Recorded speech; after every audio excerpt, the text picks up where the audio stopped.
Aku bukannya gak bersyukur sama apa yang aku punya, tapi aku udah capek banget sama semuanya. Sekeras apapun aku berusaha, rasanya sulit banget untuk bisa bersyukur. Aku kesepian, sedih, dan ngerasa gak berharga. Dan aku cuma bisa meratapi itu semua. Aku gak tahu penyebabnya apa. Aku masih punya keluarga, teman yang banyak, perkuliahan yang kuimpikan, tapi yang kurasa cuma hampa. Aku cuma bisa pakai topeng setiap hari. Topeng yang selalu tersenyum. Dan semua orang bilang kalau aku bahagia. Hidupku sempurna. Di balik topeng itu, aku teriak. Menahan sakit, menahan tangis, dan menahan beban yang kurasakan setiap hari. Mungkin memakai topeng jauh lebih mudah daripada ngaku ke dunia kalau aku punya masalah. Dan itulah masalahnya. Alah, Bapak ini capek, Bu. Tiap hari kerja, Ibu bisanya nuntut aja sama Bapak. Harusnya Ibu bisa bantuin Bapak. Maksud Bapak? Ibu gak pernah bantuin Bapak. Bapak kerja, Bu, tiap hari cari uang banting tulang. Tapi kebutuhan gak cukup-cukup. Tapi kemana, Pak, uangnya? Kurang ajar. Pernahkah kalian di rumah, namun tubuh masih sangat merasa lelah? Seolah dunia tidak pernah mengizinkanmu beristirahat. Atau tertidur sangat lama hanya untuk segera melewati waktu. Dan berharap semuanya menjadi lebih baik. Orang-orang hanya melihat dari satu sisi tanpa peduli apa yang sebenarnya terjadi. Dan ya, seperti kata orang kebanyakan, hadapilah semuanya dengan senyuman yang paling tulus. Terkadang, apa yang kita impikan, apa yang kita harapkan, itu gak sesuai dengan kenyataan. Dan itu bukan alasan untuk kita kehilangan harapan. Semakin hari, aku semakin sadar kalau banyak orang yang gak pernah menampilkan apa yang mereka rasakan sebenarnya. Dan ya, begitulah aku mencoba bertahan dengan merangkai kata-kata motivasi yang terkadang hanya terdengar sebagai kebohongan untuk menjalani keseharian yang sepi. Oh iya, aku lupa ngenalin, aku ada 2 orang sahabat dan ini mereka.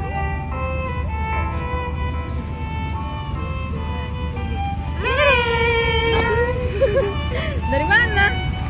Gak ada, keliling-keliling aja tadi. Ya, agak panas.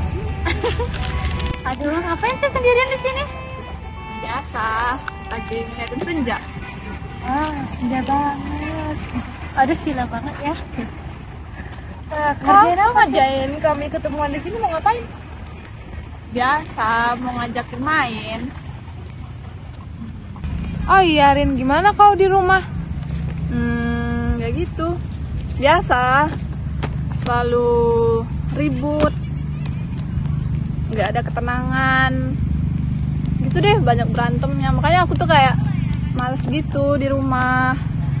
Lebih enak di sini, sendirian, nulis apa yang aku rasain sambil ngelihat langit. biasa aja kok, jarang ikut nongkrong-nongkrong di kampus. Ternyata kok di sini ya sehari-hari. Lebih enak gini tahu, sendirian. Nggak boleh loh sendiri-sendiri. Nanti ada yang nemanin loh. Kan ada kalian. Iya sih, tapi kan kami nggak selalu bisa di sini. Kami juga ada kesibukan gitu. Tapi kami bakal selalu ada kok kalau kamu mau cerita. Oh iya, kok gimana Bel di rumah? Aman? Aku di rumah ya kayak gitu, masih kayak biasa. Kayak apapun yang aku kerjakan di rumah, ya salah terus gitu. Cuman ya udah deh, mau gimana lagi? Kan manusia nggak bisa berubah. Kayak orang tuaku gitu. Jadi kita aja yang nggak usah ngambil pusing sama apa hal yang membuat kita sakit hati gitu. Benar-benar. Desert gimana? Ya gitu mamaku. Semenjak papaku meninggal, dia sibuk sih nyari suami penggantinya. Aku juga sering udah ditinggalin di rumah. Dia setiap hari pergi pagi, pulang pagi, ya gitu. Kabarnya sih dia mau nikah lagi, tapi aku nggak tahu sih. Biarinlah dia sama kehidupannya. Ternyata kita bertiga punya pengalaman yang hampir sama ya tentang keluarga. Iri nggak sih nengok keluarga yang bahagia gitu? Bener Senang banget. gitu. Keluarga Cemara yang di dalam rumahnya tuh selalu ada ketenangan, kehangatan, keharmonisan. Gak ada suara-suara besar yang ngebuat mental mereka jatuh. Bahkan yang ngejatuhin mentalnya keluarganya sendiri. Iya. Apa? Yang penting kan kita ada sama-sama. Kita bertiga kan bisa bersatu walaupun keluarga kita gitu. Kayak Power Rangers ya. Kita harus selalu sama-sama ya. Iya, kita harus saling menguatkan satu sama lain. Udah, nggak usah dipikirin lagi yang kayak gitu. Kalau dipikirin juga nggak ada gunanya kan, nggak bakal ketemu solusinya juga. Bagus kita senang-senang aja bertiga. Yuk. Ya. Belum itu kita harus janji dulu, kita harus sama-sama terus dan apa ya? Pokoknya janji aja deh, saling menguatkan. Jangan pernah ninggalin ya. Ya, harus selalu bertiga. Yuk kita main ya. Aku mau lari ke sana. Atau kita nangkap ini. Siapa yang dapat ini? Apa yang dapat ini? Aku kasih 10.000. Ya. Kalau aku duluan yang dapat, kalian yang ngasih ya. Kami dong. Ya, 1, 2, 3.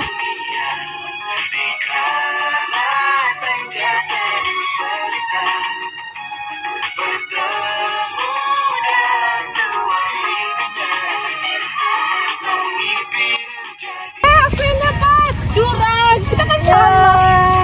Kalian kasih aku 10.000 ya. Ya begitulah. Terkadang hanya butuh hal kecil untuk membuat kita bahagia. Pas aku sama teman-temanku, aku ngerasa banyak rasa bahagia. Cerita-cerita ke mereka semua, dengerin semua permasalahan mereka, yang secara sadar nggak sadar, akhirnya ngebuat aku tahu kalau ternyata yang hidup di dunia, yang ngerasain sedih, itu nggak cuma aku. Bahkan, aku sampai lupa waktu kadang kalau ngobrol sama mereka. Pas dilalui sama orang-orang yang kita sayang, orang-orang yang asik, orang-orang yang kita suka, untuk berbagi cerita sama mereka, rasanya waktu akan berlalu begitu cepat. Kalian tahu karena apa? Hal berikutnya mungkin udah bisa kalian tebak. Kita sangat tidak ingin pulang ke rumah. Jangan khawatir, masih ada teman di sampingmu. Saat kita akhirnya harus kembali ke realita, kembali pada kenyataan yang kita sendiri nggak mau hadapin.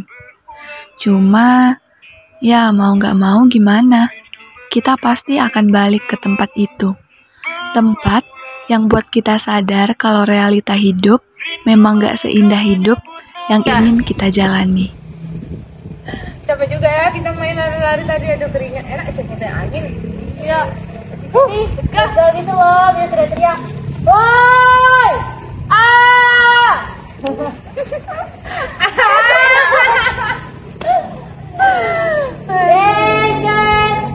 Minta. Oh iya, ngomong-ngomong, aku ngajak kalian ke sini mau bilang sesuatu, mau ngasih tahu sesuatu gitu sama kalian. Apa, Rin? Jadi aku tuh udah berencana gitu mau konsul ke psikolog. Menurut kalian gimana? Bagus sih, karena apa yang tahu jiwa kita tuh kan psikolog juga bisa membacanya kan, kayak apa yang kita rasain. Karena kalau kita sendiri yang mencoba untuk mendeskripsikan perasaan kita itu kadang nggak sesuai gitu loh. Tapi kebanyakan orang bilang kalau orang-orang yang datang ke psikolog itu pasti kena gangguan jiwa gitu. Aku takut dikatain orang gila sama. Ya itu kan untuk orang-orang yang nggak tahu, memang orang-orang yang pengetahuannya masih rendah aja yang ngatain kayak gitu. Dia nggak tahu aslinya gimana. Yang ngatain gila itu sebenarnya gila loh. Iya. Kalian ada berencana mau ke psikolog nggak? Kalau aku sih nggak dulu ya, nggak ada duitnya untuk itu ke psikolog. Sayang duit sih aku. Iya, mamamu mau nikah lagi kan soalnya. Kalau aku ada sih, cuman kayaknya belum waktu dekat ini deh, soalnya aku takut hasilnya tuh nanti bakal ngebuat aku down. Karena bentar lagi mau UAS juga kan, jadi takut terganggu aja. Mungkin kayaknya setelah UAS nanti tanya dulu ke orang-orang juga. Oke, jadi menurut kalian aku nggak apa-apa nih datang ke psikolog? Nggak apa-apa, bagus malah nggak sih? Nggak apa-apa loh, lebih cepat lebih bagus. Iya, biar kita tuh tahu sebenarnya apa yang terjadi sama diri kita. Kalau kita menerka sendiri kita mana tahu. Oke. Semangat ya, Rin.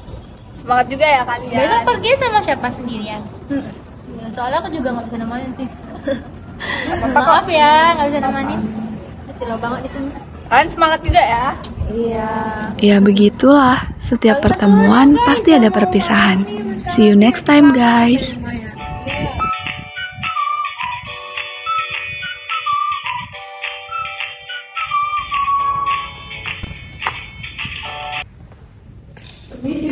Ya, kenapa?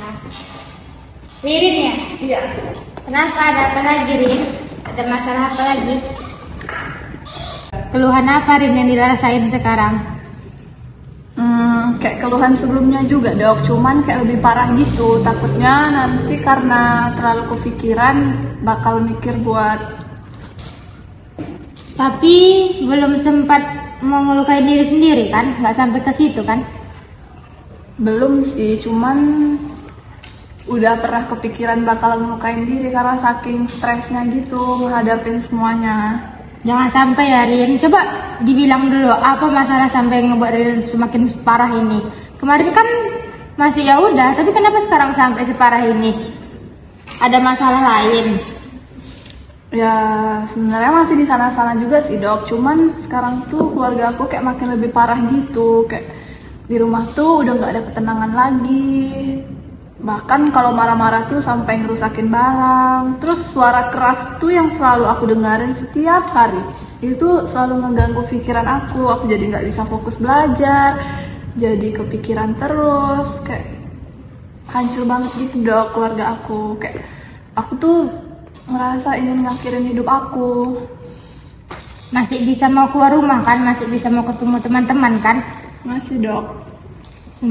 Setelah saya lihat-lihat, kamu nih kayaknya kena gejala anxiety, Rin. Atau lebih tepatnya kamu udah kena anxiety beratnya. Kamu masih mau kan ketemu teman-teman kamu? Masih sih dok, cuman kadang aku ngerasa nggak nyaman gitu, ada orang banyak. Aku ngerasa kayak aku nggak pantas aja berteman sama orang-orang itu. Kamu punya satu teman yang bisa dijadikan tempat cerita buat kamu berkeluh kesah selain keluarga kamu. Kan keluarga kamu yang buat kamu kayak gini kan? Aku punya teman sih dok, 2 orang. Aku selalu cerita ke mereka, cuman aku tuh kayak nggak enak hati aja kalau mesti ngelibatin mereka terus. Soalnya mereka juga punya masalah kayak aku, jadi Ya gitulah, kadang aku juga nyimpan sendiri masalahnya. Saran saya kamu cari teman atau orang yang bisa nampung cerita kamu, masalah kamu, tentang hidup kamu, biar orang itu bisa merubah kamu gitu. Kayaknya satu-satu caranya itu biar kamu tuh dapat pengalaman atau motivasi baru dari hidup kamu. Kalau teman kamu yang dua itu kan mungkin mereka ada kesibukan masing-masing, mungkin nggak ada selalu ada juga buat kamu. Saran saya sih gitu sih, kamu cari teman satu orang cowok mungkin bisa. Kamu sebelumnya udah ada cowok? Belum dok. Aku tuh takut gitu ngebuka hati, soalnya takut disakitin lagi. Ntar kalau disakitin makin banyak pikiran.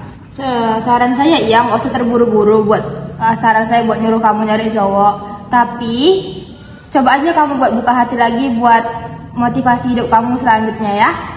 Biar kamu bisa menemukan jati diri kamu kembali. Ya, Rin? Apakah itu cara satu-satunya dok? Nggak ada cara lain? Untuk sekarang ini mungkin itu cara satu-satunya ya. Tidur kamu gimana? Tenang? Enggak dok. Jadi saya ada obat buat kamu. Kalau misalnya kamu nggak tenang buat tidur atau kamu ada gelisah sedang khawatir, nanti saya buatin resep obat penenang buat kamu ya. Nanti kamu sebulan atau 2 bulan lagi balik lagi ke sini. Kalau bisa itu tadi kata saya, kamu cari satu orang buat bisa nampung cerita kamu. Terserah, kalau bisa cowok, biar kamu bisa ngerasain bedanya ya dari hidup kamu yang dulu sama yang sekarang. Oke Rin? Nanti obatnya saya tulisin resepnya, kamu ambil di tempat biasa ya. Terima kasih dok. Hati-hati ya Rin. Saya balik duluan. Hati-hati Rin.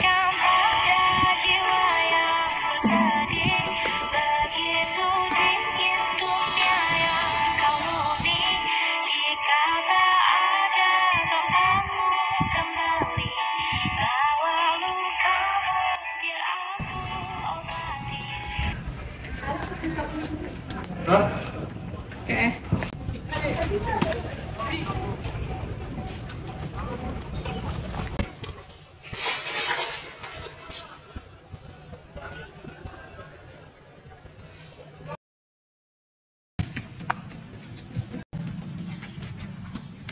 Aku ingin dirimu yang menjadi milikku, bersamaku mulai hari ini. Pas kita balik lagi ke rumah, iya, hal yang gak sebagian orang suka, karena rumahnya gak kayak rumah yang isinya tuh gak ramah.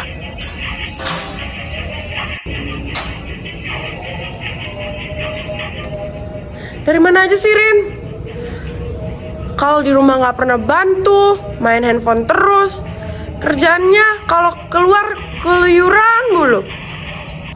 Orang yang kondisi rumahnya penuh dengan keributan pasti akan jauh lebih ngerasa kesepian pas lagi di tengah-tengah keramaian. Karena pas di rumah udah ramai banget.